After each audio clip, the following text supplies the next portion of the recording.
பெண்மணிக்காக குடும்பத்தில் அவ்வளவு பேர் மாறுபட்ட நிலையில் இருந்த அந்த சமயத்திலே கூட தன்னந்தனியாக செல்கிறார்கள், நடந்தே செல்கிறார்கள். ஹிஜ்ரத்து சென்ற மற்ற ஆட்கள் எல்லாம் பெரும்பாலும் கூட்டத்தோடு சென்றிருக்கிறார்கள் அல்லது வாகனித்து சென்றிருக்கிறார்கள். ஆனால் தனியாக நடந்து சென்ற பெண்மணி என்று வரலாற்றில் வருகிறது ஹஜ்ரத் உம்மு குல்சூம் ரலியல்லாஹு தஆலா அன்ஹா அவர்கள். இவங்க போன காலம் கூட எந்த காலம் தெரியுமா? ஹுதைபியாவினுடைய உடன்படிக்கை நடைமுறையில் இருந்த காலம். ஸல்லல்லாஹு அலைஹி வஸல்லமுக்கும் குறைஷிகளுக்கும் ஒரு உடன்படிக்கை ஏற்பட்டது. அந்த உடன்படிக்கையிலே பல நிபந்தனைகள் இருந்தது. அது ஒரு தலைபட்சமான நிபந்தனைகள் தான். ஆனால் ஸல்லல்லாஹு அலைஹி வஸல்லம் ஏற்றுக்கொண்டார்கள்.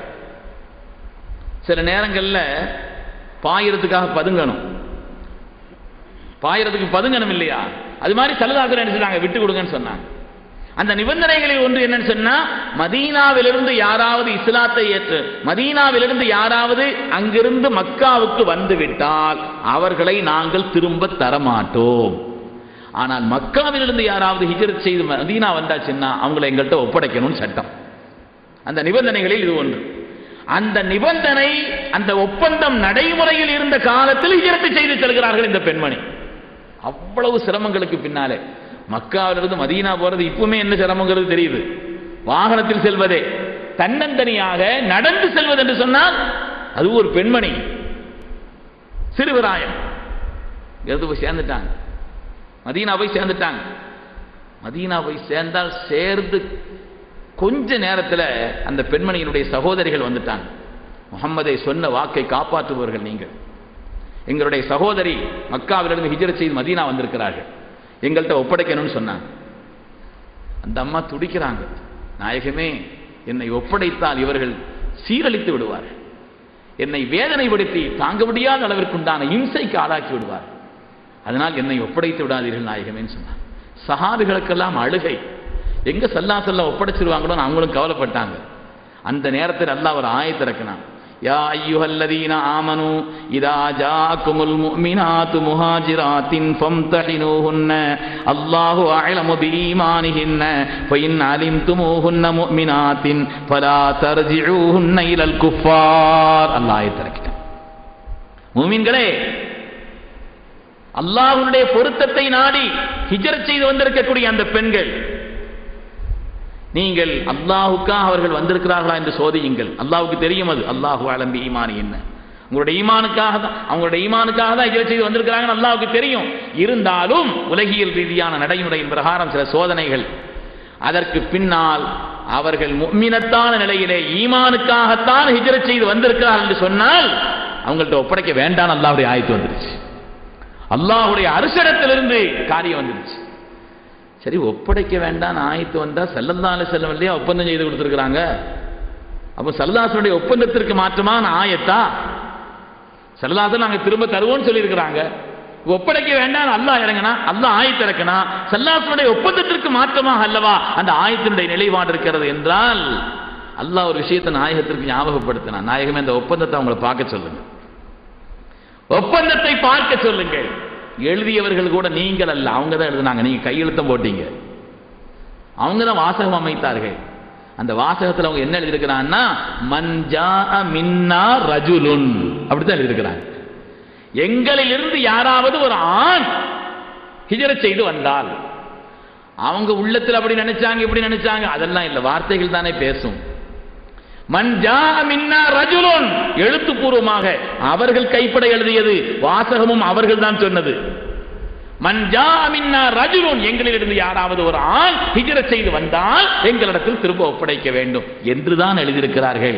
எனவே உங்களுடைய ஒப்பந்தத்திற்கு மாற்றமானது அல்ல இந்த ஆயத்து என்று அல்லாஹ் தஆலா கண்மணி நாயகம் ஸல்லல்லாஹு அலைஹி வஸல்லம் அவர்களுக்கும் சஹாபிகளுக்கும் ஏன் குறைஷிகளுக்கும் அல்லாஹ் ஞாபகப்படுத்தினார்.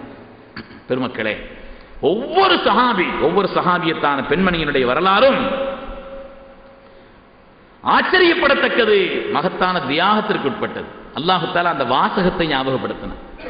உலகத்தில் சில அல் இன்சானு மக்களும் பி மன்திகின்னு சொல்லுவாங்க, மனிதன் அவனுடைய பேச்சை கொண்டுதான் சாட்டப்படுகிறான்.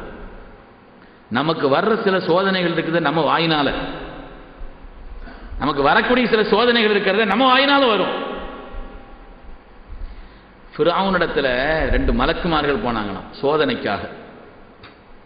ஃபிரௌன் தான் ஆண்டவன் சொன்னால் இல்லையா, அவனுடைய வரலாற்றிலே நிறைய அது சம்பந்தமா வருது. ஃபிரௌன் சொன்னோன்னே இன்னொன்று ஞாபகம் வருது. ஒரு தடவை ஃபிரௌனுடைய வீட்டு வாசல போய் இப்லீஸ் கதவு தட்டினானா. கரா இப்லீஸ் பாப ஃபிரௌன். ஃபிரௌனுடைய வீட்டு வாசல போய் இப்லீஸ் கதவு தட்டினானா. உள்ள இருந்து ஃபிரௌன் கேட்டானா, மன்பில் பாப், வாசல்ல யாருப்பான்னு கேட்டானா. இப்லீஸ் பதில் சொன்னானா, அத்தத்இல் உலூஹியத வாந்த லா தாரிஃப் மன்பில் பாப். நான் தான் அல்லாஹ்ங்கறிய, உன் வீட்டு வாசல்ல யார் நிக்கிறான்னு உனக்கு தெரியலையேன்னு கேட்டானா. நான் தான் ரப்புக்கும் ஆலாங்கிற ஆண்டவங்கிற, உன் வீட்டு வாசல்ல நிக்கிறான் யாரும் தெரியல, யாரும் கேட்கறியன்னு கேட்டானா. சரி சரி நீ பாட்டிக்காரனா தான் இருக்குன்னு சொல்லி கதவு திறந்து இவ்வளவு விவரமா பேசுறாளா இருந்தா நீ தான் இருக்குன்னு உள்ள வந்து அது கூட பேசிக்கிட்டு இருந்தாங்களாம். அந்த பேச்சும் உரையாடலும் கூட நிறைய உரையாடல் நடந்துச்சு, அதுவும் கூட வரலாற்றுல வருது. அந்த ஃபிரௌனுடைய தர்பாருக்கு 2 மலக்குமார்கள் போனாங்களாம் சோதனைக்காக. மனிதன் வார்த்தைகளை கொண்டு சாட்டப்படுகிறான்.